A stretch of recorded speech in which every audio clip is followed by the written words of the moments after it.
చూపులో ఎంత తీపని తెలియలేదు మునుపు.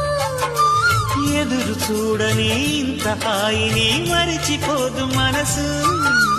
ఒదిగి ఉండి నీ వాకిటిలో బదులు కోరి నే నిలుచున్నా. దారి తెలియని చీకటిలో వెలుగు చూసి కాదంటానా. ఊరించి ఇది ఏ మాసం?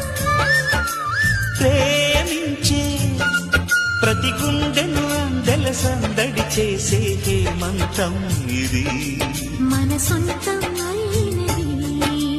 కిలకిల నవ్వే కోయిల కోసం వచ్చింది మధుమాసం. మిలమిల